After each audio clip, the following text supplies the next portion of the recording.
Okay, thank you everybody for tuning back into Number One Leading Ladies. This is a podcast where we talk about women supporting women instead of tearing each other down. I have two guests today, and I'm going to let them introduce themselves. I think that we're going to work on getting this podcast published as fast as possible because as you guys are listening every week, right now obviously there's a huge shift going on in our economy, in real estate, and you kind of need to have an action plan. So we're going to work on that. But ladies, if you'll go ahead and introduce yourself to our audience, I'll let you take it away. Yes, hi, I'm Ellie Padgett. I am the hospitality creativist of Homeslice. Awesome. Thank you so much, Ellie. And my name is Rebecca. Ellie and I are partners in an awesome vacation rental company and design company called Homeslice Days right here in Scottsdale, Arizona. Awesome. Thank you guys so much. So pretty much these ladies have the plan. So I'm going to let them take it away. Ellie was already going to town telling me everything. I'm like, wait for the wait for us to record because people are going to want to hear this. I'm ready. So go ahead. Yeah, so we're kind of talking about how short-term rentals thrive in this kind of market, this precarious market where everything is constantly changing. We don't really know how long, this is going to have an impact on rentals. We don't really know how long it will take for the economy to kind of jump back in, but we do know that we have been really on the forefront of thinking about what we're going to do to make sure that we're still a thriving business. People still need to go and stay places when they're traveling all around. And what's really beautiful about having larger homes or condos available is that it actually generates a level of security, being that you're not really, in a crowded atmosphere. You can have more of a long-term staycation for, families who are kind of needing to get out of their house. They can go to a place that feels like that trip to Mexico that they're not allowed to take anymore, where they can ride their bikes and do safe practices of social distancing in a well-stocked, clean, we're very conscientious about taking care of our guests so that they know they can stay longer term. But I think we also have some other strategies, and I want to let Rebecca kind of take the floor on that. Absolutely. Well, thank you so much, Ellie, for just taking that introduction. I think what is on everybody's minds right now is what's going to change, right? When we get on the other side of this, what about our daily lives is going to change, and how long is this going to last? And unfortunately, we don't exactly have a clear picture of that at all, but I think that all of us are experiencing that change within ourselves. And when we can kind of take a look in the mirror and go, okay, well, what am I feeling? How am I processing things right now? We're going to have a pretty good idea of what a lot of other people are feeling. Reality is we're more alike than we are different. And so what we've been taking a hard look at is, well, what are the needs of the people going on right now? And we know that long-term, 30 days plus is a need right now. People need to be able to stay in place, but they don't want to stay there forever.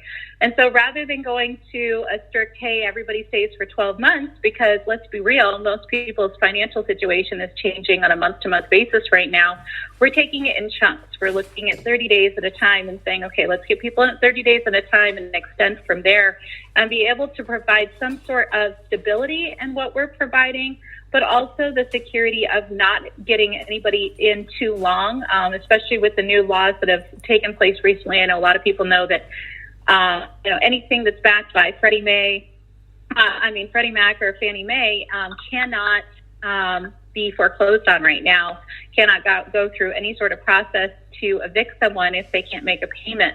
And we don't want owners to be in those type of circumstances. And so we've taken a strong look at how to protect ourselves and protect our clients, and then, of course, protect our guests to ensure that they have, a level of clean and, a level of just, going through and taking that extra step to ensure they secure and safe in their environment. And I think security and safety is really at the top of everyone's minds right now. So the more we create a product that speaks to that security and safety, the more we're going to be able to thrive in today and tomorrow. Yeah, I agree. Those are all issues that I'm dealing with. A lot of people are dealing with right now. Yeah. So yeah, absolutely. So what can we provide, when you're thinking about this right now, I know everyone's kind of wondering, like, okay, well, when I do go on vacation, right, what is that going to look like? You know, what do I do? And we're all kind of wondering, like, are hotels going to be a good idea? I mean, there's a lot of people in hotels, and I don't know when this virus is really going to go away, and I don't know what the next virus is going to be. And so some of those different questions, I think, are on our minds as we're trying to decide what we're going to do in the future when we can get together with our friends and family again. And we're also thinking about, you know, does that group need to be a little bit smaller? Does it need to have a little bit more privacy? So I think that the vacation rental model is actually going to explode on the other side of this because it provides that sense of security and safety in a smaller amount of space. And what we're finding is that the number one way to fight something like this is just to have smaller groups. Right? Don't get a bunch of people together. Don't go crazy, you know, be in a small group, have a good time, and then go back to your safe environment at home. So I do feel like the way that people are going to spend their money is going to change as we continue to move forward through this, to just be able to make decisions a little bit differently. And like I said, us being here to be able to provide a product that allows for that sense of security is super important. And I think all of our businesses need to look at that, right? We all need to be focused on, okay, where do we go tomorrow? And how do we meet the demands of the economy? Because the economy is just what people want, right? That's really all it is. It's how are people feeling and what do they want? Are they scared? Are they happy? Are they excited? What are they into? And then you try to create something that people, the majority of people or a good amount of people are interested in. Yeah, I agree that everybody is in limbo right now, not knowing answers to those questions. And so it's interesting right now because you kind of I watch people and business owners and, well, just people in general, how they're dealing with this. So one of the biggest things I've shared with my team is that everybody right now is going through the 5 stages of loss or of grieving. So you're either in that first stage where you're in denial. You're like, this is a non-issue. This will go away. It'll get back to normal. Whatever. This virus is made up. Like, people are literally just, conspiracy theories left and right, whatever. Or you're in the second stage of being angry. So I see a lot of Facebook posts. I've had to get the F off of Facebook because, you'll see someone post something and then someone else argues with them and they argue and they go back and forth. I mean, and the thread and the feed is like 18,000 feet long. And I'm just like, none of y'all are experts. None of y'all are on Trump's cabinet. Yep. None of you are biologists that are, fighting and making the actual vaccine. So like, why am I reading this at all? It's just negative. So they're just angry. And when I've posted anything, it's just been some data, some facts, that my purpose is only to either calm people down and have them just deal with it, or just kind of like saying where I'm at. So there's anger, then there's bargaining. So that's the point of time where people are like, well, okay, fine. So this is an issue, right? So I'll just cut a few expenses and I'll move over here and I'll make do and tweak a few things and then everything will go back to normal and it'll be fine. I'll get my life in order and then it'll be fine. And then or you're in the place where, what is it? I wrote them down. So it's denial, anger, bargaining. Then you're in depression. So people, I see that also too. I've got some teammates where we had a team call on Monday and like no one showed up to my team call on Monday. And I was like, you know what? Fine. I'm going to record this and I'm going to let you guys know. Here's some freaking bad news. The economy is never going to be the same ever again. It will never, ever be exactly how we thought it was or perform exactly how it was. We will never have. That's a beautiful thing. Yeah, we will never have the exact same type of job. We won't interact with each other the same anymore. We won't communicate the same anymore. We won't meet the same places anymore. You know what I mean? It just will not be the same. So the sooner you get past all those stages from, all the way from depression, to acceptance of the fact that this is what it is, and then figure out how to pivot and then make do with what reality is, the faster you can excel and the faster you can succeed. And right now, actually, like you said, it is a really good time to kind of look at how everyone else is reacting. And like you're doing right now, you're catering to their fears, which, I mean, that's great because the average person doesn't get to acceptance very fast. So for now, while they're still wanting that vacation, while they're still, whatever. They're still going to do their thing, just modified a little bit. I think that's really smart. So when it comes to our apartments and our modeling and stuff, we just assume, even when I'm about to go buy other stuff, I'm still putting in offers. But the offers are assuming, I tell the seller straight up, I'm like, I'm going to put into this underwriting that there's zero rent growth for 12 months because I have zero idea what's going to happen in the next year. And it's uncontrollable. That's smart. Because that's what's happening. You're already just, That's what's happening across the board. You're like, this is the facts. Yeah. This is the reality of it. And so if that blows up the deal, meaning that we can't buy it at your price to get the returns that we need for our investors, then we're not going to touch it. Sorry, bye. And so I have to say that all the time, but there's going to be a point in a few months, I think, kind of closer to wintertime when I think this hits again. I think this is there's going to be a second round because we don't have a vaccine and we won't for 18 months. We won't until 18 months. Yeah. Yep. That's what Bill Gates was even saying. And even that's putting the pedal to the metal to the pedal. Yeah. The other way. I'm not really good with that jargon, but you get what I mean. Yeah. So it won't come out till March 2021. Yeah. For our pricing module, we're thinking the same, right? Because this is our high season. We have the seasonality aspect of short-term rentals. Some markets are really thriving in the summer and some markets are really dead in the summer, like Arizona, for example, where it's bloody hot. Yeah. And we're like, okay, well, how are we going to model this for our clients who are like, I need to pay my mortgage. Yeah. And all these, we lost over $70,000 of reservations in 15 days, which totally tanked. We aren't tanked, but we didn't lay anybody off. We're like, okay, so what do? We actually canceled another $35,000 worth of reservations. One, because we knew that little few days here and there really wasn't gonna cut the cake for us as far as creating that that longevity of revenue. Yeah. If we have longer term leases in, which is where the market is pivoting to, then we'll be able to substantially increase the amount of money that our clients will receive. And since we've done that, we have 4 or 5 homes that booked up for 2 months at a time. There you go. In Seattle or here in Arizona. So Rebecca was such a genius on this. She owns your glamping compound in North Carolina. She was really extraordinarily advanced on knowing that we should pivot so quickly, even though I'm kind of old fashioned and I'm like, no, we got to keep in all the short-term renters. So, we've seen a lot of success with that. And also, our pricing, we had to drop it, but we did so in a way strategically to where we're still promoting a steep discount and we're offering a discount, but it isn't as severe as if we were to just place our bottom line on the table. Yeah. So there's a lot of different ways to implement success, but still in the same turn. Our guests are given a lot of love at this point. Not that they weren't before. Now they're given more love. So yeah, because it'll be it's a good time to be in the short-term rental industry. We're still positive and looking forward to this experience and what we can learn from it. Yep. So say that one more time. You guys are going from short-term rentals to short-term rentals just a little longer. So a month or 2 or 3 at a time. Mid-term rentals. Mid-term. Okay. Yeah, that's smart because I'm seeing that. So I have a real estate brokerage on the residential side too. And, pretty much my agents, what we had to pull 25 listings from the market, and we're like, well, what do we do with those, And so I've had the idea to pivot as well on those. Some of the sellers, they're not willing to listen yet, but they'll get there. They'll get there probably in 3 months or so.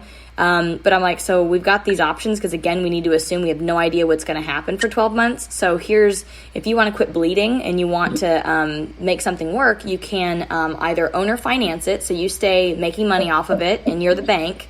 And so someone's paying your mortgage, and they're living in it. Or, which some people won't feel comfortable with because the due on sale clause thing. You can also do a lease option. So that's another thing that you can do. In every state's different, the way that it works. But here in Texas, a lease option or what people understand as rent to own.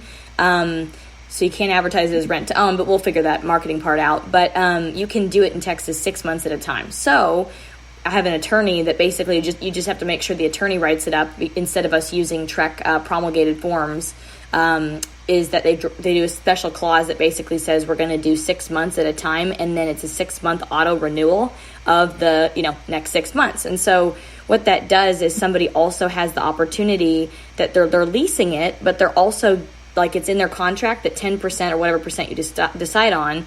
So for me, 10% of your rent money that you're spending every month, 10% of that goes towards the purchase. So whether you want that to go towards the down payment or go towards whatever, it goes towards that. And then in addition, the person believes or they accept that they're going to be purchasing the home within 6 to 12 months. And so they don't destroy it like people that are long-term renters. And then again, if things happen to like dramatically get better at 6 months, you have an out, So it's kind of similar where it's like midterm, not long-term. I like that. Yeah. And what I'm recognizing from what you're saying is that it's kind of moving at a slower pace. Yeah. And I think that we all, have to move at, not like we have to halt the brakes, but this is all making everyone move at a slower pace and kind of think about it in the terms of like, not, day to day, but like, how are we going to, like Rebecca said, chunk this out to where it's successful and lucrative and beneficial, but still moving and not stopping. Because cool it's really important for us to be creative in these times. And the cool to keep thing, businesses going. Not every owner is going to give a crap, because some of the people that I've worked with, they have like a large fund, and so they're just a big money pit, or not a money pit, but like just a funding source. They're not a person that's a seller, so the reaction is going to be different on both sides. But the other flip side to it too is that we're in a situation where we still have in America, we have 3.5 million households that we still need to provide. So we're in deficit still of 3.5 million households worth of housing. So we are not at the bubble. We still need more people to be put in housing. But the problem here is affordable housing. And a lot of people at the time were coming up with creative solutions to keep building, but like with cheaper materials that I just don't believe will hold up in a hurricane and all this other stuff. Well, these people that if we if we lease option to these people, that's actually going to be an opportunity to help more Americans that don't qualify credit-wise to get into a house, because how it would work, again, not just with the 6-month auto renewal in that contract, but it would also say that the client needs to work with like one of these 3 credit repair people, and then within 6 months their credit needs to be here, and then we will move forward with the sale of the house to them, and they'll be qualified. But in the meantime, they'll have a house, they'll be able to rent it, and then they'll be prepared in 6 months, hopefully, that's the idea, to purchase and to own, and so then we'll be able to get more people and more households at a more affordable rate, I think. Yeah, absolutely. Mm-hmm. Go ahead, Rebecca. Sorry. Yeah. No, it's absolutely great. No, I love lease options. I think the whole lease back option is a really good idea. And I know it's the whole concept of you can't do rent to own, and because there's a lot of shady people out there, right? So I totally get why that is something that's off limits in verbiage. We're still able to do the lease back options here for a longer period of time in Arizona. Yeah. But either way, however you write it up, 6 months without a renewal or 12 months, whatever it may be, at least you're getting people in homes and you're starting to fill those up with a source of revenue, right? And right now, as an investor and everything else, I mean, there's the two opposite spectrums, right? You've got the bank mindset that says, well, as long as we get our percentage return on our REIT, we're fine. Right now, if this percentage of it is empty, it's fine, blah, blah, blah, blah, blah. But then you're not thinking about the cost to the property, right? When you have empty properties, they aren't maintained. What starts happening, we start having problems with plumbing. We start having problems with, all sorts of issues with HOAs, right? Because the property isn't being kept up. And it's better to break even in those types of circumstances if it's just breaking even than it is to do a loss. And I think that's also the mindset of, right now we're at the just make sure you can cover it, right? Get people in the door. Make sure you can cover your bills, right? With us, we're like, let's do it a little bit higher, but are we making our same profit margins that we were 2 weeks ago? Of course not, right? Nobody's making the profit margins that they were, but we're also not going to put people in a bad situation. We're not going to allow people to be in a situation where they can't cover those bills and that houses aren't being properly taken care of. And all of those things are super important when you're looking at an entire portfolio. So you've got the other spectrum issue where we're like, you've got investors who are like, no, I still want the same returns that I was getting before. What's going on? Like, it's that denial stage, right? And so you're like, okay, well, I understand that you're in a grief cycle of denial. However, we need to be able to make some decisions that make sense. And just like you're out there putting offers on properties, right? It's like, hey, we've got this 12 months to be able to have kind of this like gray period. Guess what? If you're in denial of what's going on right now, that's your issue, not mine. I need you to get on the road, that things are changing, and that's okay. We're going to be okay on the other side of this. We're just not sure what that's going to look like. And it's not okay because it's going to look the same. It's okay because we're going to go to the mattresses, and we're going to make the changes that are necessary to be able to thrive in whatever that economy looks like. Because bottom line is, it's not going to be the same it was 3 weeks ago. And that's a really hard thing to accept in a 3-week period of time. Right. It's really tough to be able to look in the mirror and say, that's going to be our reality. And we don't even know what that reality is yet. Yep. So I took 4 days for myself to be like, F, and like lay in bed and, eat a lot. And at least I ate healthy food, but I still ate a lot, and then trying to get off my butt and go outside and go on a walk to get some sunshine. Because at least here in Texas, we have sunshine.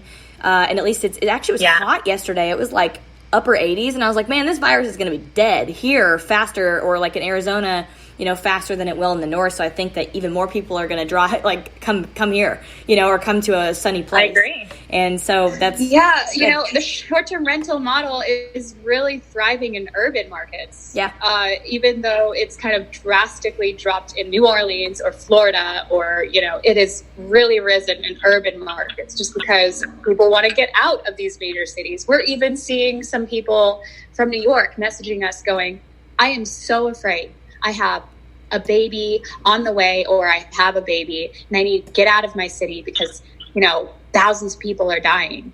And, they're offering us these really, really low amounts that they want to move to Arizona for. And we have to say, our base is this, we want to be able to participate. We have joined and opened up more and increased more of our channels to include those who are first responders or dislocated students, or those needing quarantine for longer periods of time because they're coming from Canada, and that's what's required when they're traveling from Canada.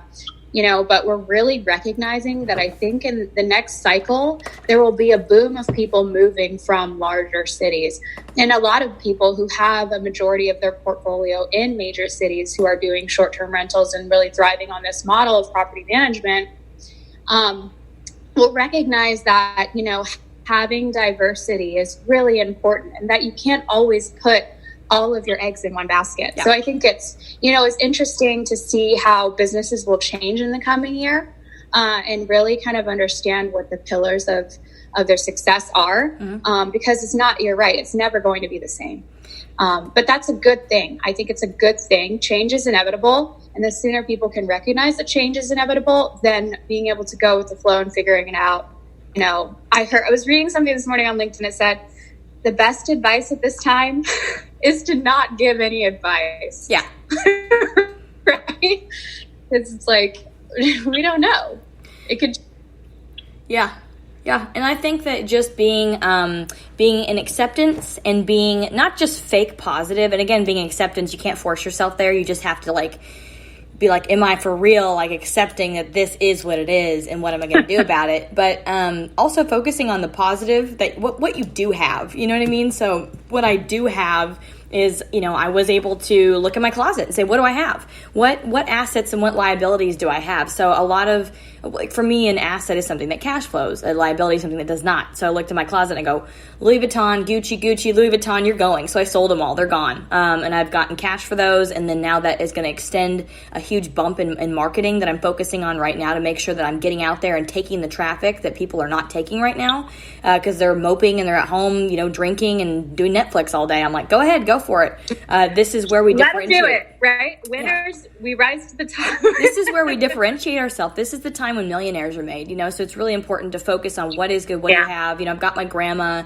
and she's listened to me, thank God, because she's like my mom, but she's like, stop letting people come over as grandma. Of like 6 months ago, or not 6 months ago, 6 weeks ago, I said, cut it off. No more maid. Let your house get dirty. Like, just stop letting people come over.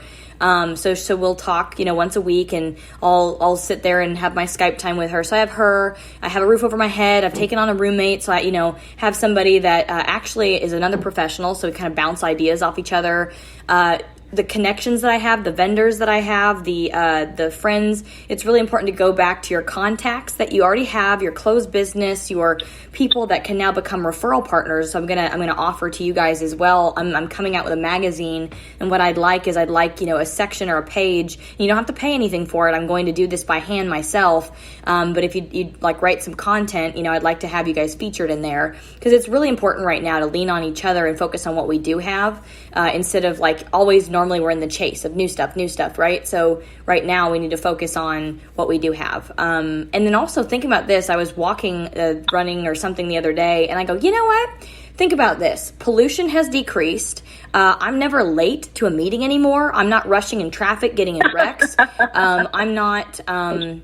I'm not being around a bunch of people where I can get sick. For me in my industry, I'm constantly dealing with men, brokers, and things like that. And there's definitely this like differentiation between the way that I'm treated and my other male partners are. And I'm not going to think too much into that. So I've let the male partners go get the deals, and I focus on bringing all the funds, because we can't do a deal without money. So I focus on what I can and what I'm good at. But in this situation, now that we're behind a screen and no one can touch me and no one can you know what I mean? Like it's almost an equalizer, if you ask me. Like if brokers keep wanting to do business with people that hold the purse strings, and like for me, for example, they need to get on a Skype call or whatever and call me, or a Zoom call and call me. So I think this is good. Mm-hmm. We'll have to do another Zoom call where we get into our business suits. Like, I didn't realize that I would be on Zoom this morning, so excuse my, my dress. But I think what's great is, like you said, it is an equalizer. At the end of the day, when everything is, when we're all kind of left to be at home and relax, and it's either you make the best of it or you don't, and I think that's really speaks to the character. But I think it's a good time to practice that. So with, again, going back to like traveling and having a staycation, and we want to make sure that we're just constantly there for our clients and showing them that this positive results based on the actions that we're taking, and so it's just helping them, but letting them lean on us a bit and being like, yes, your pool is still maintained, your landscaping is still happening, money's still coming to you, we're going to make you more money. And being on the forefront of that is just being able to pivot. Yep. Just pivot as quickly as possible. Yeah, and that's another reason I'd really like you guys in my magazine, just because you're like-minded. And that's another thing right now. If it doesn't, it's so important right now to cut stuff off that doesn't help. If it's not helping you, it's hurting you, and it's got to go. You got to cut the fat. And so every single person that I even look at their Instagram feed, even look at their Facebook, even talk to them on the phone, if they're not in the same mindset of wanting to move forward and improve, then they're hurting me. They're not helping. So it's got to go. So I've unsubscribed and, unfollowed and defriended a lot of people, because I'm like, all you're doing is sitting at home and drinking and watching Netflix. Like, you are not my kind of people, and having that influence in my life doesn't even need to be there at all. So. Right. Yeah. No. Yeah. I want to Rebecca piggyback and on I that really quickly. Yeah. Yeah, no, Alan, go right ahead. I was just going to say, I want to piggyback on that, because I love how you were talking about cleaning out your closet, right? Where do I find value in what I have right now, right? What's going to bring me cash flow right now versus what's a liability? And I think it's interesting that we're talking about cleaning out the closets, because I feel like this situation, anything in our lives right now that isn't benefiting us moving forward, it's got to go. Yep. I think that's really what it comes down to. It's like, okay, you're kind of looking at your life, you're looking at relationships, you're looking at, everything around you. And it's like, okay, what right now isn't supporting me moving forward, when I know it's not going to be easy, when I know all the decisions I have to make are going to be challenging, when I've got to get myself up in the morning really early to be able to, get myself centered and be able to do my workout, and be able to eat right, and be able to continue moving forward, knowing that the schedule I'm creating is my own, right? Every decision that I'm making throughout the day is really up to me, because I don't have a bunch of appointments that I have to go get to throughout the day. I'm going to have calls. I'm going to create, results throughout the day, but that's based on me entirely. There's no, it's really about being able to have that strength of like minds around you to be able to keep you moving forward when you don't feel good, when all you want to do is drink and watch Netflix, right? And there are a lot of people that in our lives every single day that just help support doing that rather than the opposite. And we get to clean out our closets in every single way that there is, right? No matter what it may be. And I just love that you already started there. I'm like, yeah, clean it out, girl. Well, yeah, no, for real, because I was going to say that and keep on moving. But it makes me, going back to just, I want to jump in really quick. It makes me so sad. See, look at all of them. This is all my listings. And bye. Well, you have a 6 by 6 foot box that you're living in India. And in India, they say that staying at home for Americans is a luxury commodity. Being able to stay at home for long periods, months at a time, is a luxury commodity. If you're looking at other countries and living in a 6 by 6 foot box with 12 people and having to make a living, it's impossible. So we're, and this goes back to experiential design too, beautifying your space, making it about you, having it feed back to you. And in Chinese culture, it's called feng shui, something that I studied a lot growing up, adapting. That's why I have a crap ton of plants in my house, because I really love being able to live in a jungle. It's really bad. I have a lot of plants in my house.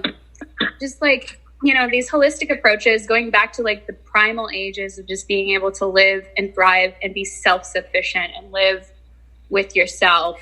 You're running around every single day, kind of running away from who you are, being so busy that you're not actually subject to the quiet and the calmness. And so it's really cool to have more time with my kids and get to know them again, because they're always in school, and running a business is challenging. But I'd like to see when we can get them back at school. I'm not gonna lie, I just get out of here. But at the same time, just making the best of it. Yeah. So I pulled up a couple of things that I got from another training that I did that just so spoke to me. So there's just a couple of screenshots. I turned this onto my screen, but we were talking about 2 seconds ago. This is similar. So for example, if the faster you can get yourself to zero, get rid of all the fluff, get rid of all the extra, get rid of all the, basically get yourself back to that mind of a person literally starting a business from ground zero. You have nothing, you have no other options but to grind and to hustle and to build and to cold call and to go every day. But to be able to get to that point, you have to get rid of all the excess. So, like I said, getting rid of something old or questionable makes room for something new. And there's no change by simply adding something new, adding a new skill, reading something, because then you have all that old stuff still taking up your time, still getting in the way. So for example, don't be in Italy. So they add on to the house, they add on brick, then they add on stucco, then they add on concrete, then they keep adding stuff. And 1,200 years later, you're finally seeing some change or whatever, and it looks like crap when you drink a bottle of wine or whatever, but it looks okay in that sense. But if you could have just stripped away all the extra excess layers and started over fresh and new and added skill sets and added things that help you to cash flow or improve or move forward, then I think it's a lot more effective than just trying to add on to a bunch of junk you already have. So right now, change requires you to surrender something first. It's actually the definition of change. You have to exchange or give up something to be able to change. So getting rid of those purses, like I said, you guys said earlier. Rebecca said earlier. She was you have taking $2,000 worth of stuff and then now turning it into a budget for marketing that now will increase the amount of lead traffic that comes to my website and conversions, and therefore drumming up business, which is therefore income and growing my company and my purpose and all that stuff. That's going to help me move forward versus those purses sitting there does nothing. You know what I mean? So people are shocked by that. They're like, oh, is everything okay? Why are you selling them and stuff? And I was like, because I don't freaking need it. Actually, I don't even respond. When someone says that, I'm just because it's just what I'm doing. Just Just accept it. You'll figure it out later if you haven't figured it out yet. And then some actions like moving forward from, our, for everyone that's listening, not just, I love the way that you guys are moving forward, and I think you're going to be mega successful. And I think that people need to pay attention to what you guys are doing because you're so change and growth oriented. And that's, businesses are going to die if they can't adapt. And I never knew what that meant until now. Like, people say that and I'm like, oh, I get it. Like, big changes are happening, and if you can't figure out a way to like pivot, you're done, but if you move forward, like people are like, well, what do I do in my daily life moving forward from like this podcast? What can you do now? You can get to full acceptance now is the first thing. Again, assess your liabilities and your assets. I literally made a chart in my notes. What is the plus and minus liability versus assets? Where can I cut hard and fast and get rid of and cut the fat? Again, remove everything that doesn't help you. So if it's not pushing you forward, it's holding you back. Focus on what you do have, like I mentioned earlier. Get into discipline to produce revenue. So again, going back to your contacts and partner lists and contracts that you already do have, and leaning back on those people. But then again, focusing on like, what are my product offerings? What's my offering 1, 2, 3, 4? What's a good deal I could give somebody that's already in a contract with me? Let's renegotiate because things are weird and they may just back out or default, or let's go back to those people and try to drum up something that makes more sense, and really start like the hustle. I mean, this is the time to start doing cold calling again and start, drumming up more business, or like I said, marketing online, and try to strengthen those skill sets that aren't really being utilized. Again, contact and partner list.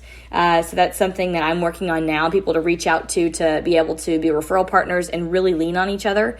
And because we're going to need people moving forward, even if we can't have lunch with them, we still need to, you can't get anywhere without people. Expand your offerings at this time like you guys are doing right now. Don't just stick with what you already had or what you were known for.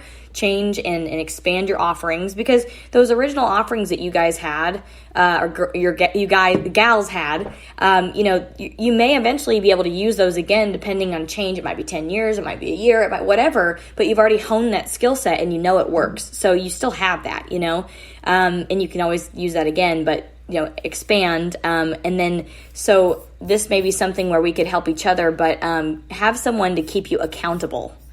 That's huge. So those are my things and how to kind of deal with this. I agree. That is such a great list of things to just really reflect upon and go, okay, I have my, it's funny, one of the first things I told Ellie, I said, okay, I've got a homework assignment because, my COVID-19 thing, let's plan on learning something new, right? What's that thing I want to learn that I don't know, right? And I think all of us have those things in our lives. Like maybe there's this book on a shelf that you've been meaning to read. Maybe there's a course that you've been meaning to take. The amount of courses that are now free online is absolutely astounding. What's out there right now of additional knowledge that we can now bring to the table throughout this process. Everybody is trying to figure out how do we shift and how do we grow and what do we do.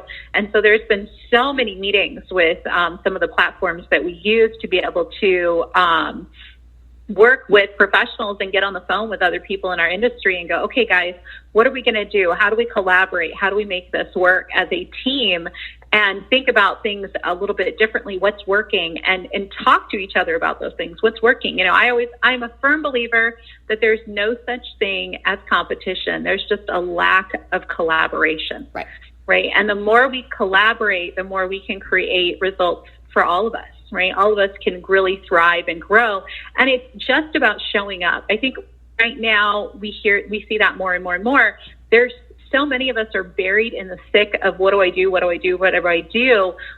when we get on these phone calls with, other people in our industry and people who are shifting all over the place to try to figure out what to do, it's a breath of fresh air. It's like, okay, I'm not alone. Yep. I'm not the only one who's going through this. I'm not the only one who's trying to figure out the next thing to do.